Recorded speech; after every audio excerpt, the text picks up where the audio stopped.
Good afternoon, Tanzania. You're watching Fabidigo TV Sports News, or your trusted source for accurate, balanced, and breaking news. Fabidigo TV. Subscribe, like, share, comment, Fabidigo TV. Hapo ndo zinakuja, yule bwana kuizimisha leo hataki kutoa zile hela. Zinakuja hela zinakoa, ndo wachezaji wanakuwa nini na wakati 24. 25 wanacheza na Yanga, unaweza kufunga Yanga wewe.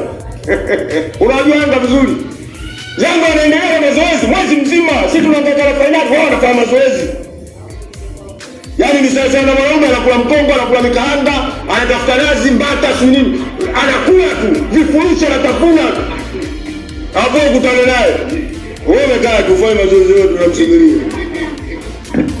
Tarehe 24 usiku wachezaji ndio wanalipwa. Wengine washaondoka ndio wanarudi na magari yao. Tumepata mimi kwa akili yangu ndogo. Hata hapo ya uchaguzi sina. Kwanza uchaguzi unapoteza hela. Mangungu apepe asimamie maslahi ya Simba. Mimi nimwambia. Chapa Simba iweze kushindana na vilabu vikubwa vitano barani Afrika. Ule mwekezaji anaongea yeye. Lakini katika slogan hiyo ile timu sasa anaoijenga ile ipige chapa. Wachezaji wanaosababisha timu ipigwe chapa iweze kushindana na hivyo vilabu, anachukua na hao anaotaka kushindana nao. Anamchukua Mixon, anampeleka National League kwa pesa mingi tu. Anamchukua Chama, anampeleka Berkane, anaenda kudhalilika tu. Kwa mfano mmoja, kama huyu mtu angekuwa kweli yuko strong, anahitaji maendeleo ya Simba. Simba isingekuwa hapa ilipofika. Yaani Simba isingekuwa hapa ilipofika. Yaani yeye kazi yake ni kulimbikiza madeni ili baadaye timu ishindwe kulipa. Sijui anataka aifanye nini, haichukue au haifanye nini.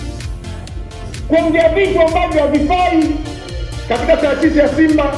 Kwa mfano, ni mara kadhaa zaidi ya mara mbili ameshaongea Simba amefanya nini? Ameinua Simba ni ya kwake.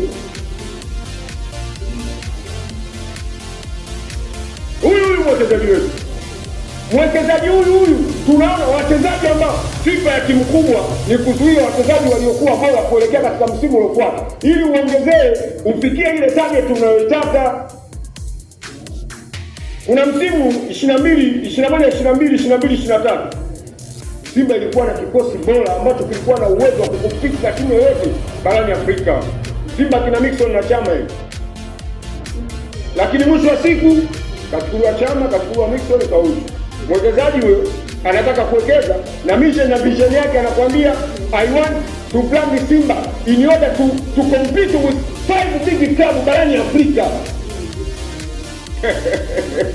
Tunacheka kwa dharau. Tunacheka kwa uchungu, sio tunacheka hivi.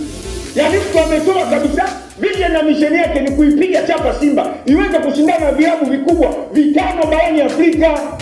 Ule mwekezaji anaongea yeye.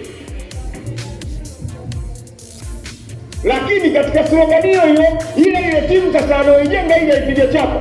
Wachezaji wanaosababisha timu ipigwe chapa iweze kushindana na hivyo vilabu, anachukua na hao anaotaka kushindana nao. Anamchukua Mixon, anampeleka National League kwa pesa mingi tu. Anamchukua Chama, anampeleka Berkane, anaenda kudhalilika tu.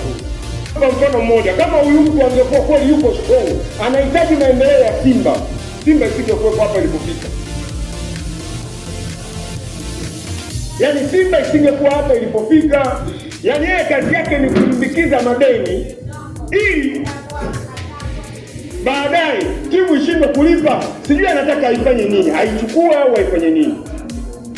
Kuongea vitu